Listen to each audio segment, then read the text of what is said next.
dinâmica deve ter chegado a uns 50 e poucos. Que coisa. Meus irmãos, continuando aqui nossa gravação, nosso 7º dia de aula, Teologia Sistemática 2, Teontologia, parte B, segundo bloco. Vamos lá. Vamos continuar falando aqui sobre a questão da Trindade.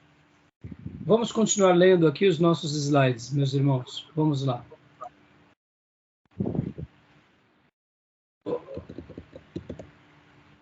Gil, pode ler para nós? Ok. Esse daqui nós já lemos, né? Já lemos. Sim, já lemos. Isso, agora vamos lá. Resumo bíblico sobre a Trindade. Cada pessoa é plenamente Deus. Além do fato de serem as 3 pessoas distintas, as Escrituras também dão um farto testemunho de que cada pessoa é plenamente Deus. Aí aqui e tem olha, os textos. Isso, é isso aí. Ó. E olha os textos bíblicos. João, Gênesis, Hebreus, Salmos, 1 Coríntios, 2 Coríntios, 1 Pedro e Judas. Claro que tem outros textos, aqui é só uma síntese. Pode ler para nós, Gil, por favor. Qual a relação entre as 3 pessoas e o ser de Deus? E a fé católica é esta, que adoramos um só Deus em trindade e trindade em unidade, sem confundir as pessoas nem dividir a substância, essência. Pois existe a pessoa do Pai, outra do Filho e outra do Espírito Santo. Mas a divindade do Pai, do Filho e do Espírito Santo é uma só. Igual é a glória, a majestade coeterna. Assim como o Pai é o Filho, e também assim o Espírito Santo. Credo de Atanásio. O que vocês acharam desse credo de Atanásio? Muito bom. Muito bom. Consistente, bíblico. A Igreja Católica. Achei bem coerente. Acho que nós temos essa harmonia com a Igreja Católica nesse aspecto, né? Dessa doutrina. Na realidade, nós temos, eu diria, Júnior, até em vários outros aspectos. Sim, mas isso. Na questão da Trindade, da pessoa de Deus, nós temos também. Mas, assim, quando nós pensamos em algumas doutrinas, nós não somos muito diferentes em alguns pensamentos doutrinários dos católicos em vários quesitos. E a gente tem que saber, irmãos, que isso não é nenhum problema. Inclusive, a gente tem que lembrar que nós estamos dentro da cristandade. A cristandade abraça todos cristãos, católicos, apostólicos romanos, católicos ortodoxos gregos e protestantes. Quem mais, pastor? Inclusive algumas seitas. Está dentro da cristandade, porque creem em Cristo. Mesmo tendo algumas visões distorcidas, fazemos parte do conglomerado da cristandade. Agora, é claro, existem muitas coisas que nos assemelham e muitas outras que nos distinguem. E a gente tem que separar uma coisa da outra. E saber respeitar. Tá bom? Beleza? Joia até aí? Então vamos lá. Continuemos aqui. Então, professor, joia. Assim, para mim, eu admito que a palavra substância cabe bem, assim, eu acho que deixa bem claro, assim, bem mais aceitável e de fácil entendimento a unicidade da Trindade. A palavra substância, que eles são da mesma substância, né? Porém, pessoas distintas. Eu sempre tive isso dentro de mim, assim. Então, essa ideia da substância ou essência, pode ver que é colocado aqui também essência, são palavras que fazem-nos compreender melhor a Trindade. De fato, é isso mesmo. É isso aí. Pode falar, Júnior. Não, é só que é um sinônimo, né? Acho que essência, substância, né? Dá mais consistência, né? a compreensão fica bem boa, né, com essa palavra. Eu acho bem de fácil compreensão mesmo. Joia. Maravilha, então? E agora, para a gente continuar aqui, vocês vão ver que o slide ele já vai para o próximo ponto, que erros históricos sobre a Trindade, que aí eu quero deixar para depois, tá bom? Então a gente vai parar agora aqui o slide e vamos para o nosso livro-texto agora, irmãos. Vamos para o livro-texto, tá bom? Vamos para o livro-texto, página 165. Agora a gente vai trabalhar e vamos lê-lo novamente, relê-lo, refletir. Irmã Cleusa, a irmã já está aí? Eu queria fazer um comentário, eu queria que a irmã ouvisse, né? Ela deve... Já ela está entrando. Quando ela... Então, vamos lá. Deus em três pessoas, a Trindade. Eu vou compartilhar aqui com vocês também essa parte do Gruden para se facilitar na didática de quem estiver assistindo. Então, tá dando para ver? Joia, né? Tá sim, pastor. Sim. Deus em três pessoas, a Trindade. Como Deus pode ser três pessoas mais um só Deus? Né? Aqui é uma pergunta. Eu quero gastar um tempo aqui lendo algumas partes com vocês. Podem ler na página 165 do livro-texto os capítulos anteriores.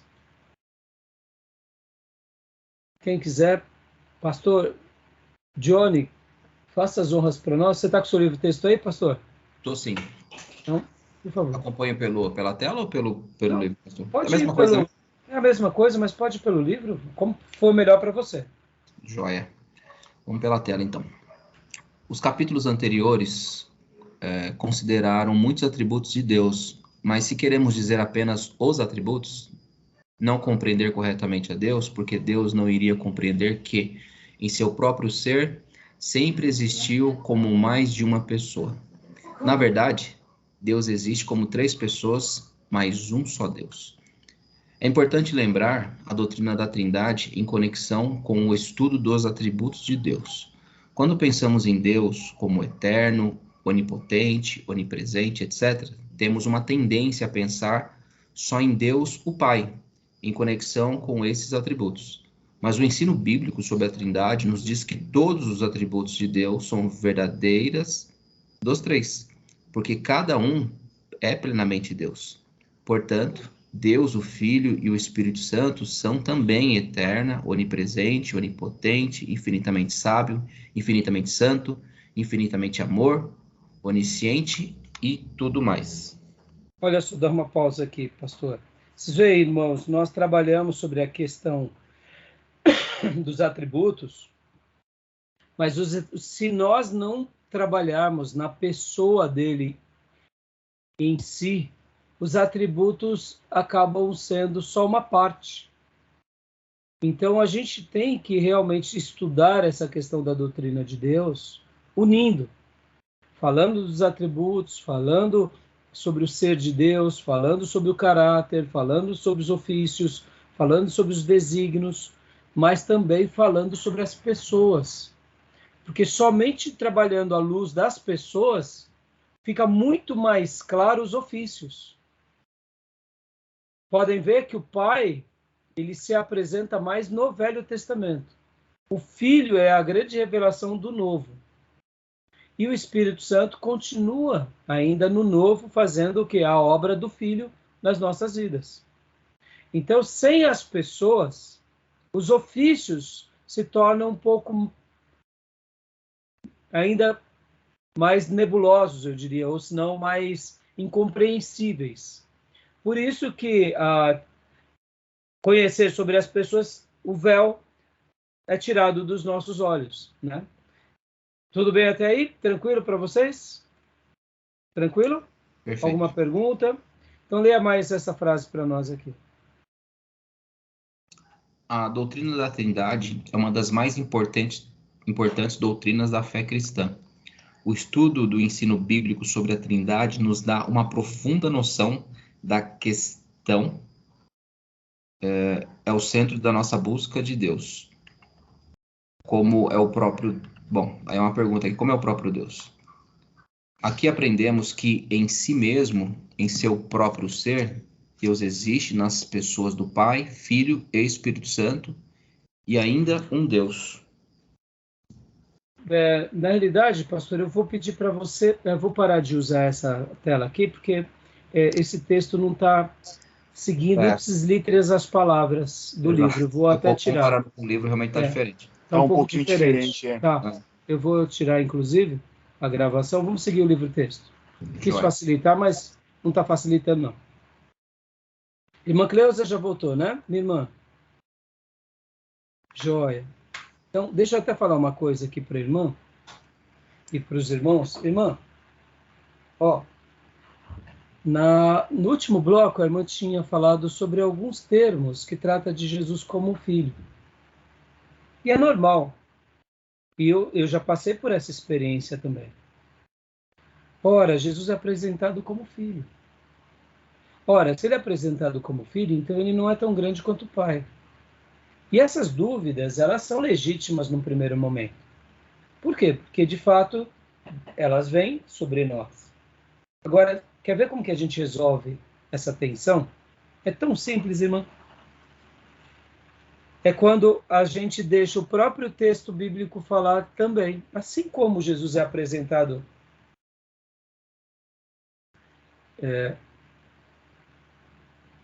Tá dando para ouvir, irmã? Acho que o som não. A irmã foi arrebatada.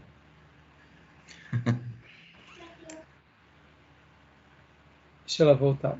O que eu queria dizer, irmãos, essa é uma cena muito fácil da gente ser resolvida, essa tensão, porque da mesma forma que nos vem a dúvida... Deixa eu só, irmã. Irmã, tá ouvindo? Tá ouvindo? Quem é? Irmã Cleusa, tá conseguindo ouvir, não? Sim, pastor, é que tocaram a campainha e minha neta foi lá para abrir sem ver quem era. Ai, meu Deus, já viu quem era? Ah, é um rapaz que está pedindo alguma coisa para comer. Não, quer ir lá? Ver. Eu vou só dar um pãozinho para ele. Não, e assim, cuidado, até porque pode ser um marginal, irmã. Né? Então, assim, cuidado. Tem alguém em casa agora? Só tá a irmã? Tá eu, ela e tá o filho do chocolate também tá aí. Então, cuidado. Deixa ele atender lá. Orienta, vai lá orientar. A irmã já volta. Tá. Tá? Porque... É rapidinho. Tá. Então, vai lá. Então, irmãos, voltando. Essa tensão a gente elimina de que forma? É bem simples. Ao mesmo tempo que nasce essa dúvida sobre nós, porque o texto bíblico apresenta Jesus como filho, o mesmo texto bíblico também vai apresentar Jesus como Deus. E quando a Bíblia apresenta ele como Deus, qual é a atitude dos apóstolos com relação a ele? De adorá-lo como tal. Então a gente aceita as duas verdades, no sentido assim, não, ele é filho. Mas agora ficou claro que ele é filho, então aí a gente vai eliminando as tensões. Ora, ele é filho. Sim, ele é filho. No primeiro momento, pode até ter parecido para mim que ele é inferior. Mas se ele fosse inferior, os apóstolos jamais adorariam ele igual ao Pai. E jamais adorariam o Espírito Santo igual ao Pai e o Filho. Logo, se eu estou pondo hierarquias ou níveis, eu que estou errado, é a minha ideia que está errada. Porque na revelação, todos eles são adorados igualmente. E aí elimina a tensão. E depois, conhecendo mais sobre o assunto, tudo isso vem luz sobre nós, né? Resolveu, minha irmã? Deixa ela pôr. Pronto. Ai, resolveu? Fiz rapidinho. A nossa irmã é muito generosa, viu, irmãos? Tem hora que eu tenho até que orientar ela, porque senão ela recebe pessoas 3 da manhã. Aí não pode, né? 3 da manhã, né? Tem o dia inteiro para vir. Mas esse rapaz aí, ele passa sempre aí, pede alguma coisa para comer. Aí eu fico com dó e eu dou alguma coisa para ele comer. Então tá. Irmã, Eu expliquei para eles, vou explicar para a irmã também de novo. Ó, a pergunta que a irmã tinha feito na aula anterior é bem simples. A Bíblia apresenta Jesus como filho. E nessa apresentação tem hora que nós criamos hierarquias de prioridade. Só que a mesma Bíblia que apresenta Jesus como filho, ela vai apresentar Jesus como Deus. E como os apóstolos agiram? Adorando Jesus como Deus. Então essa tensão da hierarquia cai por terra. E aí a gente começa a entender que aquilo que nós achávamos que era uma hierarquia por causa da prioridade, ou seja, porque o pai é maior e o filho é menor, cai por terra. Porque a maneira em que os apóstolos que estavam ali convivendo com Jesus homenageia e prestigia Jesus é como se ele fosse, e de fato é, Deus. E o Espírito Santo a mesma coisa. Ou seja, como os apóstolos agiram com Jesus e como os apóstolos agiram com o Espírito Santo, adorando-os da mesma forma que adoraram Deus Pai. Entendeu, irmã? Então, o que eu quero dizer? Como que a gente tem a cura de qualquer compreensão errada? É deixando o texto bíblico falar. Entendeu, irmã? Entendi. Porque quando a gente vê, vamos supor que houvesse sim a hierarquia.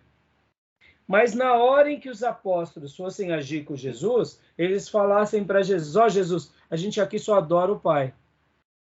A gente te serve porque você é o profeta do Pai. Mas não foi isso que aconteceu. A gente vai estudar agora de forma mais aprofundada o quê? Eles declaram que Jesus é Deus. Os profetas do Velho Testamento e os apóstolos e a igreja do Novo Testamento. Eles declaram que o Espírito Santo é Deus. Ou seja, aí cai qualquer tensão. Aí aquela ideia que tínhamos de hierarquia, a gente começa a compreender. Ora, será que fui eu que tive uma ideia errada? Ou será que é o texto bíblico que está me dando outra ideia, desculpem. Aí a gente começa a compreender que ali não é que o texto bíblico estava me dando uma ideia errada. É porque havia um ofício. O Filho, ele é o Redentor. Ele é o que se faz homem. Podem ver que, até mesmo quando Deus se revela sobre o Espírito Santo, não há essa designação de pai e filho. Pode ver, o Espírito Santo não é o neto. Pai, filho e neto. Não poderia ser o neto e o Espírito Santo, para ter uma ideia de designação? Mas por que não há essa necessidade? Porque dentro do ofício do Espírito Santo não tinha essa necessidade. Isso. Mas no ofício de Jesus como Salvador, havia essa necessidade. Entendeu, irmã? Toda tensão é solucionada pelo próprio texto bíblico. Mais do que as nossas explicações. Ou seja, a ideia da hierarquia, ela existe na nossa cabeça porque a gente não compreende direito o texto bíblico. Mas na hora que a gente vê que os apóstolos, os discípulos, adoravam a Jesus como Deus e ele se auto-intitulava como Deus, pronto.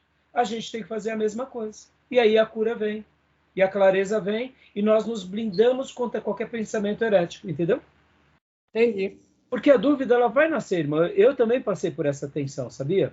Logo no começo da minha conversão, eu falei, mas será que... Peraí. Porque a Bíblia... Aí comecei a ler e deixei o texto bíblico falar. E quando você começa a ler a Bíblia, você fala, ah, mas olha aqui, ó, os apóstolos adoram Jesus. A igreja adora Jesus. Ele é o alfa, ele é o ômega. E aí pronto, aí cai tudo por terra.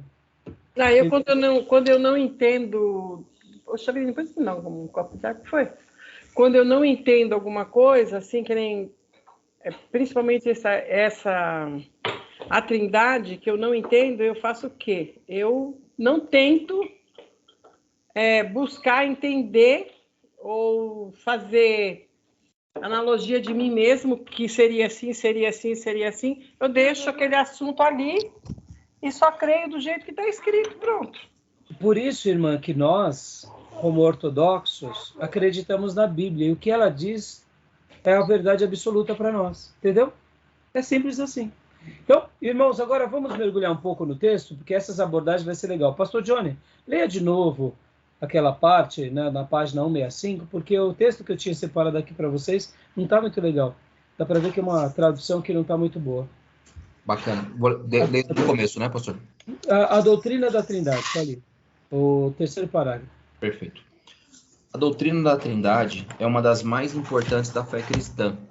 Estudar os ensinamentos bíblicos sobre a Trindade lança forte luz sobre a questão que está no âmago da nossa busca de Deus. Como é Deus em si mesmo? Aqui aprendemos que em si mesmo, no seu próprio ser, Deus existe nas pessoas do Pai, do Filho e do Espírito Santo, sendo, porém, um só Deus. E agora vem a tese, a explicação e base bíblica. Pode ler. Olha, podemos definir a doutrina da Trindade da seguinte modo: Deus existe eternamente como 3 pessoas, Pai, Filho e Espírito Santo. E cada pessoa é plenamente Deus e existe só um Deus. Essa é a definição do Gruden, irmãos. Guardem isso, tá? Essa é a definição dele. Eu acho que é uma definição coerente, uma definição bíblica bem objetiva. Tá bom?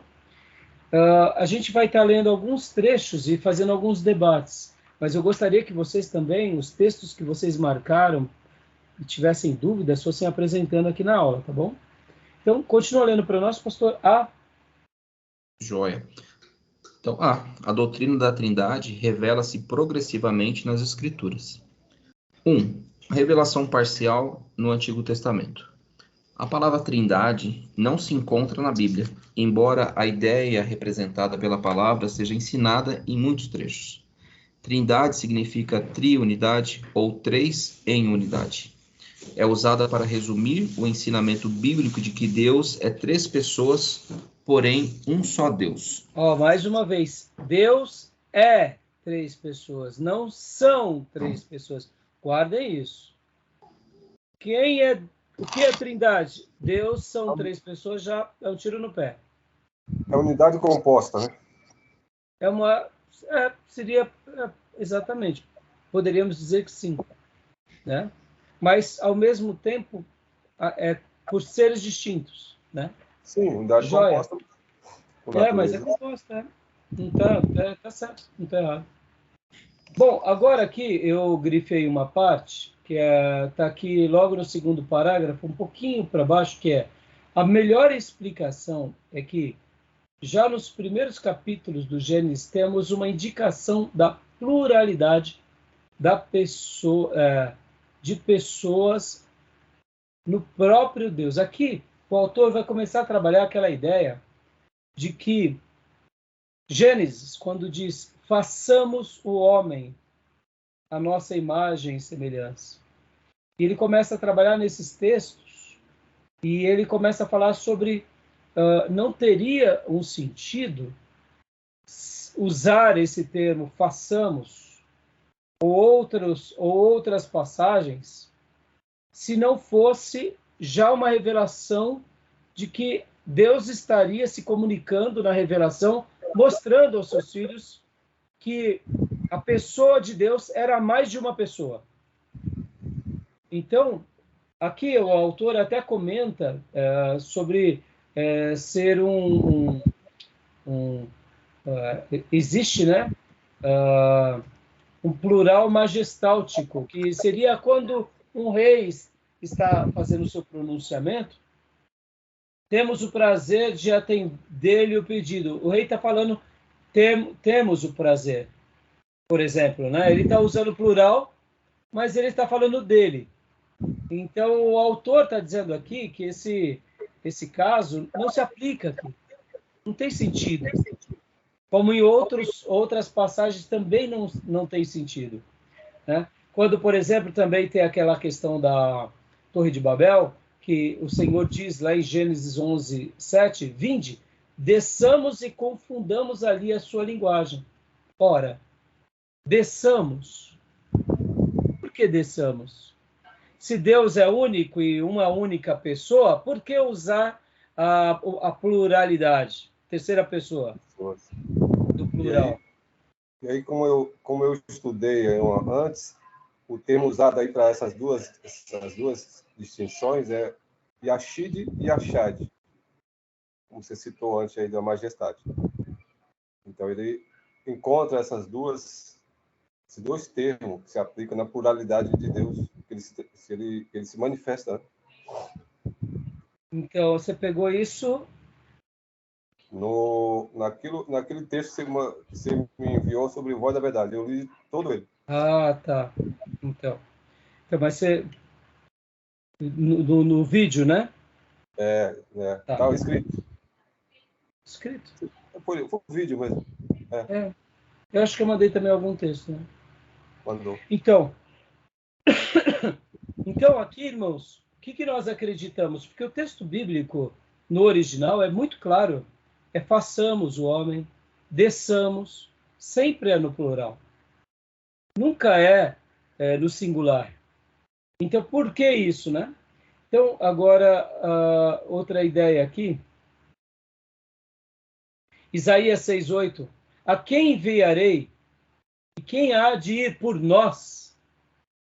Lembra quando o Senhor se revela? Por que por nós? Ah, pastor, é aqui. Deus está falando para os anjos. Então, os anjos têm uma função redentiva aqui? Tem uma participação no projeto? Vocês entendem? São muitos textos bíblicos que dão... Oi?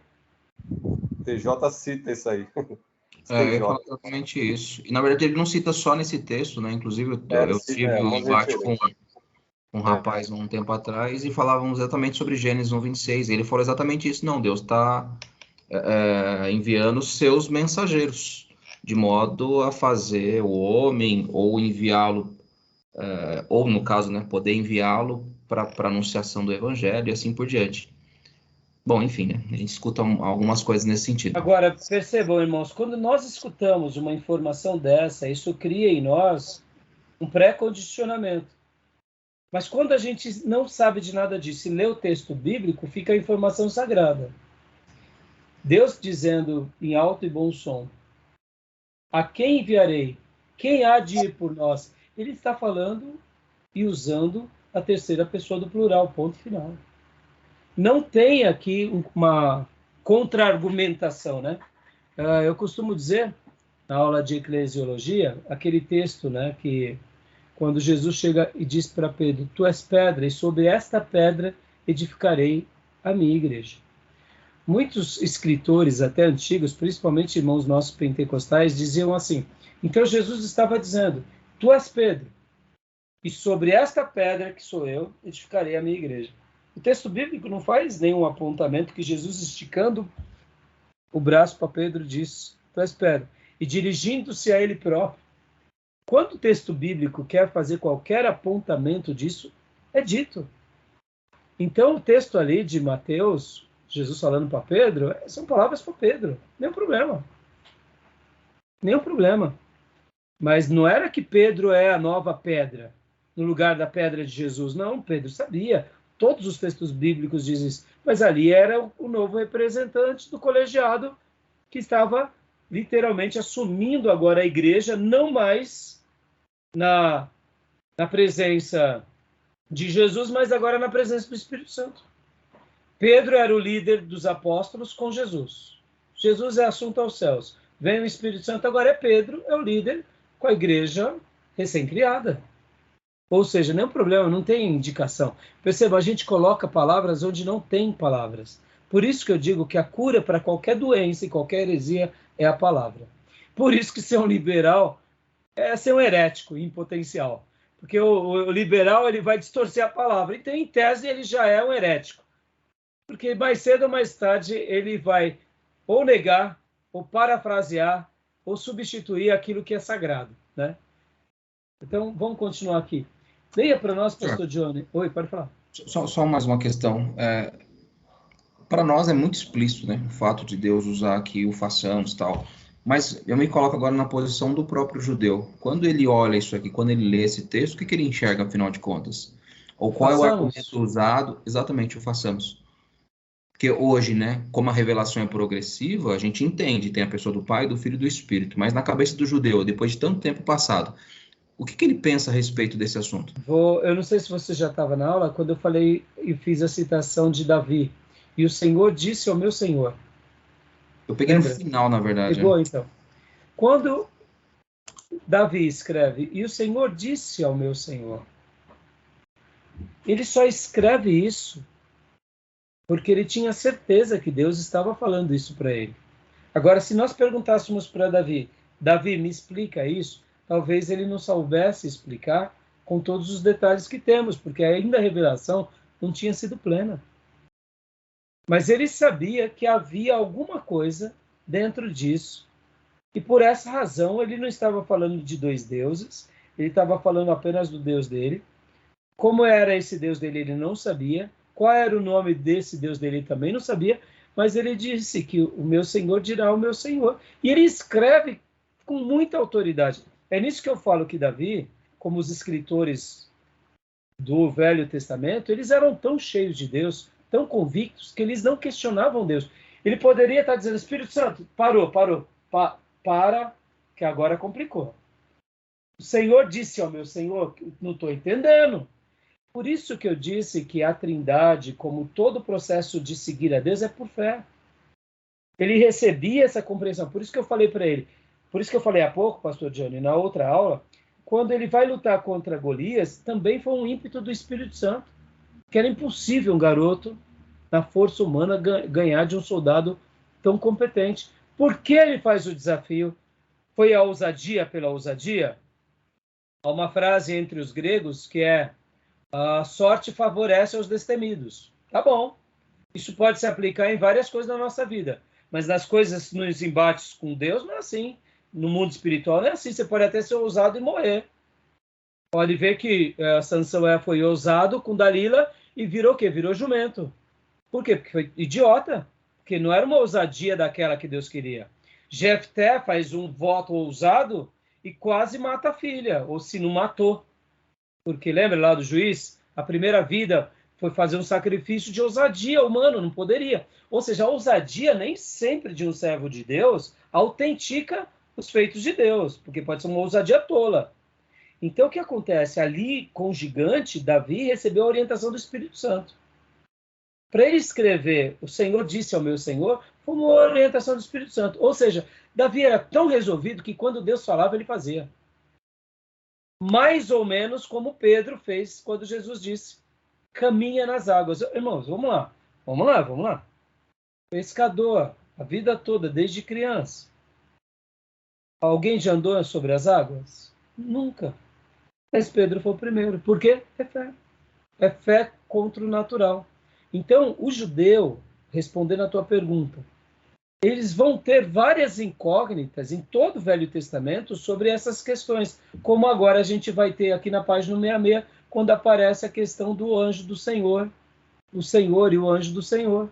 Os judeus sempre conviveram com essas dúvidas, mas eles também acreditam naquilo que foi uma revelação. Agora, é claro, há uma questão que é o judaísmo que crê na palavra e o judaísmo que crê na tradição de homens, aí onde surgem as tradições. Você tem que lembrar e fazer o divisor de águas. Então, muitas coisas para o judeu também eram incompreensíveis, mas para um servo de Deus era compreensível.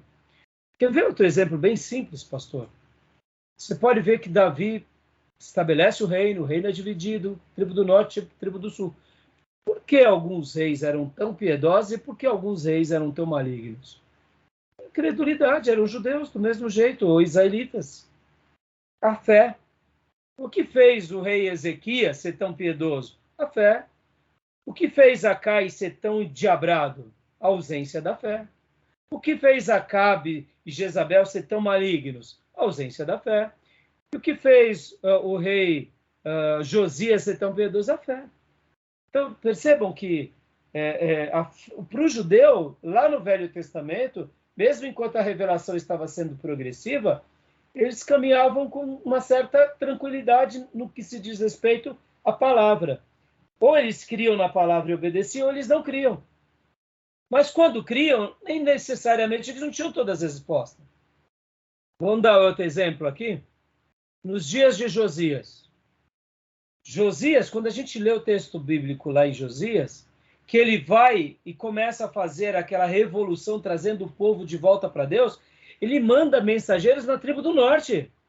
Vocês têm que lembrar que nos dias de Josias, a tribo do norte já tinha caído. O cativeiro assírio já reinava. E ele manda mensageiros e muitos judeus que estavam lá zombam, mas alguns creem. Ou seja, Josias creu tanto em Deus, que houve também irmãos que voltaram a cultuar a Deus na festa da Páscoa, porque esse rei creu na palavra. Ou seja, ele foi contra a cultura. Por que eu estou falando tudo isso? O que Josias fez? Se não anunciar a palavra, ensinar a palavra e pôr em prática a palavra. Notem que muitas vezes eles não tinham a resposta de tudo. Vocês vão lembrar, talvez se não lembrar, depois vejam, que quando os próprios sacerdotes começam a fazer as ofertas do sacrifício, não tinha sacerdote que já tinha feito a purificação e estavam impuros. Aí os levitas iam ajudar, lembra disso? Ou não?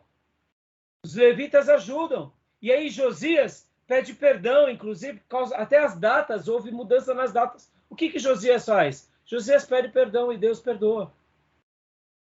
Como assim, pastor? É a fé pela fé. É a fé na prática da palavra. É a fé buscando perdão. Depois dê uma olhada lá no livro de Reis. Isso é muito interessante. Josias, ele faz essa festa, traz o povo de volta. Os sacerdotes não tinham se purificado, os levitas começam a ajudar. O prazo da Páscoa foi postergado porque os próprios judeus não estavam purificados. Mas o que eu quero dizer? A postura com a palavra. Eles acreditavam. E é isso que eu quero fazer um paralelo com relação ao nome de Deus. Muitas vezes, pastor,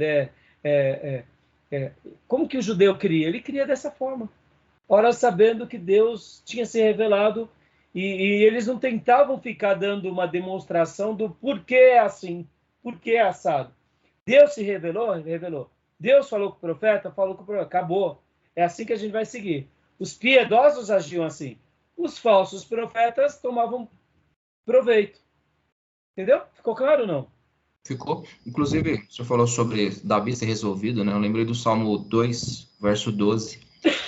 Beijem o filho para que ele não se ire e vocês não sejam destruídos de repente, pois no instante acende sua ira, como são felizes os que nele se refugiam.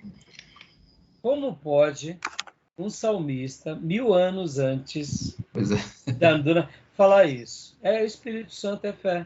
Eles criam em alguma coisa dentro disso. Como era? É um mistério. Vocês estão entendendo, irmãos, como é fé? É a mesma, por isso que a Bíblia, quando ela fala o justo viverá pela fé, ela não está dizendo aqui de pastor de tempo integral, de você ir lá e fazer uma revolução. É a fé que nos banha dia a dia. Abraão viu meu dia e se alegrou. Nossa, isso aí me mata aqui também. Olha. Como que é? Abraão viu o meu dia e se alegrou. Exatamente. É essa fé que nos impulsiona a fechar os olhos no final do dia e dizer: Senhor, obrigado, porque o Senhor é o meu Salvador e eu sou teu. Quando a gente acorda, dizer: Senhor, abençoa meu dia, vai diante de mim, me segura na tua mão e me prospera. É essa fé de saber que Deus está conosco. O justo viver pela fé é muito mais do que dar tempo integral. Tem um monte de gente dando tempo integral e é incrédulo. Só está na igreja porque ganha salário. O justo que vive pela fé, ele vive pela fé na igreja, fora da igreja, em casa, no seminário, na faculdade, na hora de fechar o negócio. É esse justo que... Então é isso, exatamente, pastor. Tá bom? Fala, Júnior, você ia falando alguma coisa? Não, é só essa questão aí que o Johnny colocou sobre os piedosos do Antigo Testamento que preservava a fé no Senhor e tudo isso que passou, houve uma corrupção, uma metamorfose de transformação corrupta para uma nova geração, historicamente, que inclusive até criou uma doutrina, como você mesmo falou, através de uma concepção humana, interpretação humana dos judeus, e tanto é que Jesus não foi aceito. Por eles, exatamente. Agora, não foi por todos, né? Foi pela maioria. Mas logo depois, a gente tem que fazer um apanhado, irmãos, de lembrar que os judeus de hoje, radicais, não eram iguais aos judeus daqueles dias bíblicos. Naqueles dias bíblicos tinha, sim, esses judeus. No primeiro momento eles foram contra, mas depois a grande maioria se converte. Sobra uma minoria de judeus que não se convertem. Pastor, não era a maioria? Não foi a maioria, foi a minoria. Só para vocês terem uma ideia, quando Constantino decreta que o cristianismo passaria a ser a religião oficial, esses primeiros 3 séculos, 4 séculos, o cristianismo foi avassalador, irmãos, avassalador. Podem ver que depois que o cristianismo passa a ser a religião oficial do Império Romano, que aí começam as politicagens, aí começa a corrupção. No entanto, esses primeiros 300 anos foi estratosférico, entre judeus, entre gentios, entre romanos. Agora, houve um remanescente? Houve. Esse remanescente se perdurou? Se perdurou. Com esse cristianismo que se corrompe, infelizmente, eles vão se corrompendo e chegam nas cruzadas, ali é o grande golpe para judeus e para muçulmanos. Porque ali, os judeus, que durante quase 1000 anos conversavam com os cristãos, se hostilizaram. Então, quando a gente vê um judeu que odeia Cristo, não é por causa dos primeiros 1000 anos, mas é por causa dos momentos das cruzadas. As cruzadas foi uma praga tão grande na história do cristianismo que marcou muito negativamente a história do cristianismo, porque é aquela questão de você conquistar pela força. Então, os judeus criaram uma versão violenta, assim como os muçulmanos, porque até o ano 1000, irmãos, havia um certo diálogo. Mesmo depois do ano 500, que eles se tornam corpo dominante de religião oficial, eles começaram a ter aquela postura política e religiosa de controle da literatura, controle de da Israel, fé. né, que resistência contra o Cristo. Né? Oi? A religião estatal de Israel, nas suas facções, era a religião estatal de Israel que combateu o Jesus. Mas isso não foi, Júnior, isso não foi sempre assim. Nesses primeiros 1000 anos, quando a gente começa a estudar a história da igreja, não era assim. Essa resistência se dá depois das cruzadas. O que pensa você, Júnior? Vamos lá, nós somos de uma família milenar. Poxa, nossos antepassados foram dizimados na Espanha, em Portugal, e não sei o que, Então você cria hostilidade. Ah, mas se você diz que segue o Cristo, que era um profeta, e me manda matar, e a gente vê que isso não é algo que só parou ali no ano 1000. Não, meu irmão. 1400, muitos judeus saíram da Espanha fugidos. Por quê? Porque os católicos espanhóis expulsavam os judeus. 1500, muitos judeus se tornaram os novos cristãos em Portugal. Por quê? Por causa da opressão católica. Ou seja, o que começa com as cruzadas no ano 1000, um pouquinho antes, perdura durante 500 anos. Vem cá, em 500 anos você sendo perseguido, você vai amar aquela tradição? Você vai odiar. Você vai odiar, você não quer nem saber. Por isso que esses judeus, vamos dizer assim, criaram tanta aversão contra o cristianismo. Mas isso é até onde? Principalmente do ano 1000 até o ano 2500. Antes disso, principalmente nesses primeiros 500 anos, não era assim, irmãos. Havia respeito, havia diálogo. Até porque, podem ver que Paulo, qual era o primeiro ponto de pregação dele? Era na sinagoga. Então, muita gente se converte. Essa ideia que a gente tem que a maioria não se converte, não. Era o oposto, era a minoria que não se convertia. Entendeu? Tá? Mas vamos lá. Vamos continuar lendo aqui. Leia para nós. Quem quer ler agora para nós? Página 166. O penúltimo parágrafo. Além disso. Se quiser, eu posso continuar lendo aqui, pastor. Por favor. Penúltimo parágrafo. Além disso, em determinadas passagens, uma pessoa é chamada Deus ou Senhor e distinguida de outra pessoa também chamada de Deus. Em Salmo 45, 6 e 7, 45, versos 6 e 7, diz o salmista: O teu trono, ó Deus, perdurará para todos sempre. Tu amas a justiça e odeias a iniquidade. Portanto, Deus, o teu Deus, te estabeleceu acima dos teus companheiros, ungindo-te com o óleo da alegria. Aqui o Salmo vai além de descrever algo que poderia valer para um rei terreno, e chama o Rei de Deus, no verso 6, cujo trono perdurará para todo sempre. Mas então, ainda falando da pessoa chamada Deus, o autor diz que Deus, o teu Deus, te estabeleceu acima dos teus companheiros, no verso 7. Então, duas pessoas distintas são denominadas Deus, no hebraico Elohim. No Novo Testamento, o autor de Hebreus cita esta passagem e a aplica a Cristo. O teu Deus, ó Deus, para todos sempre. Hebreus 1, 8. Tá vendo, irmãos, como fica claro, né?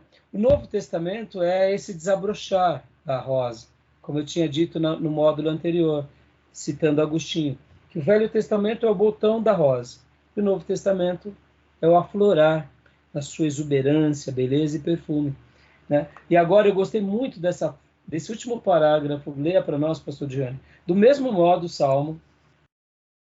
Do mesmo modo, em Salmo 110:1, fala Davi: Disse o Senhor ao meu Senhor: Assenta-te à minha direita, até que eu ponha os teus inimigos debaixo dos teus pés. Jesus corretamente entende que Davi se refere a duas pessoas distintas como Senhor. No caso, Mateus 22, do verso 41 ao 46. Mas quem é o Senhor de Davi, senão o próprio Deus?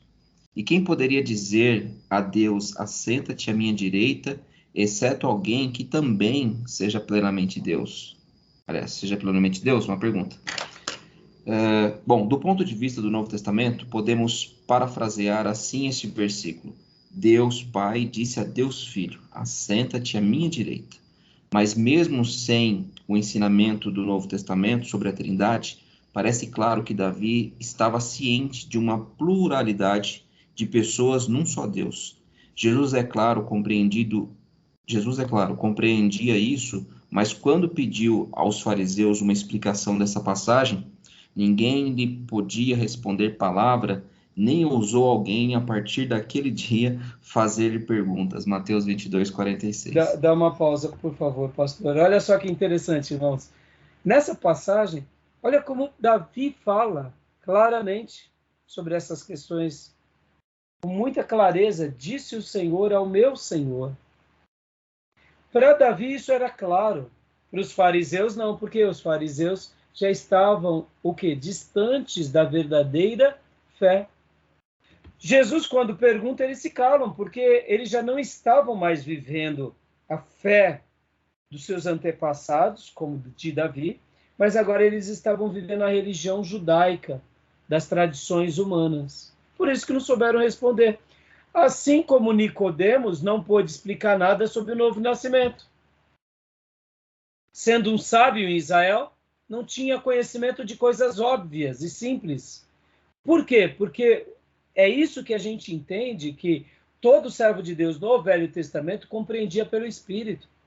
Assim era no Novo Testamento. Agora, compreender pelo Espírito não era simplesmente fé cega e burra, mas acreditar nas revelações sagradas. Então, esse texto é muito interessante. Continua para nós, pastor, por favor. Pois não.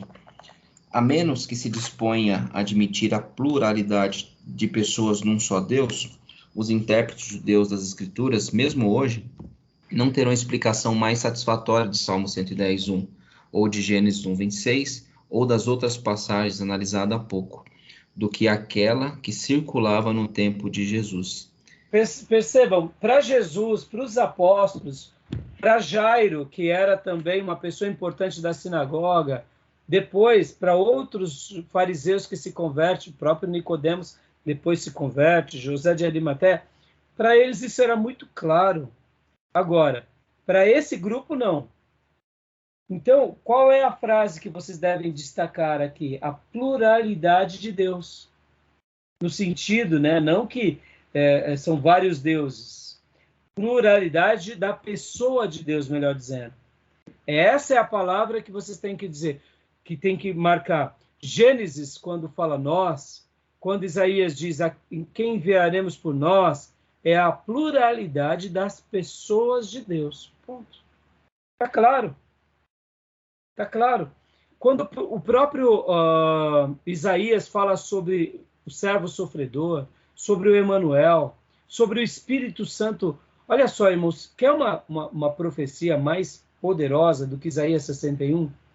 O Espírito do Senhor está sobre mim, ele ungiu-me para proclamar as boas novas. Ali é a profecia de Isaías no Messias, falando que ele teria o Espírito Santo de Deus. Ali as duas pessoas da Trindade sendo anunciadas pelo profeta Isaías. Como que uma pessoa em sã consciência poderia fazer isso? Se não pela iluminação de Deus e pela revelação de Deus. Percebam, assim como Isaías disse para o rei Ezequias É mais fácil o relógio de Acaz adiantar ou retroceder? E aí Ezequias diz, é mais fácil adiantar, então eu quero que retroceda. Percebam, ele fez algo, ele profetizou algo, ele viu algo na natureza.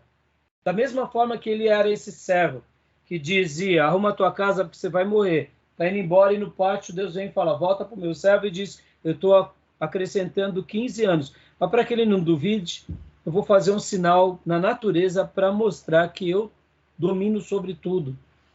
Da mesma forma que Isaías era um profeta tão... Porque eu quero dizer assim, irmãos, pensa você ser esse profeta, que vai entregar algo tão grande assim para alguém. É por Deus. Assim ele escrevia, tendo essa clareza da revelação de Deus, e não tinha dúvida. Por isso que Isaías 61, ele fala do Deus Filho e ele fala do Espírito Santo. Isaías 52, 53, ele fala sobre o Messias. E ele anuncia com toda a segurança. Não sabia o nome do Messias, mas sabia que ele seria um servo sofredor. Ou seja, é genial, é genial. Então essa pluralidade da pessoa de Deus sempre foi contundente em todos os servos de Deus no Velho Testamento. Tá bom? Beleza, meus irmãos? Tranquilo? Beleza? Alguma dúvida? Não, isso aí, Tá tranquilo, né? esse texto da pluralidade aí já pacificou. Jóia. Então bora. Então vamos avante. Então eu vou dar uma pausa na gravação e a gente vai continuar logo na sequência, tá bom?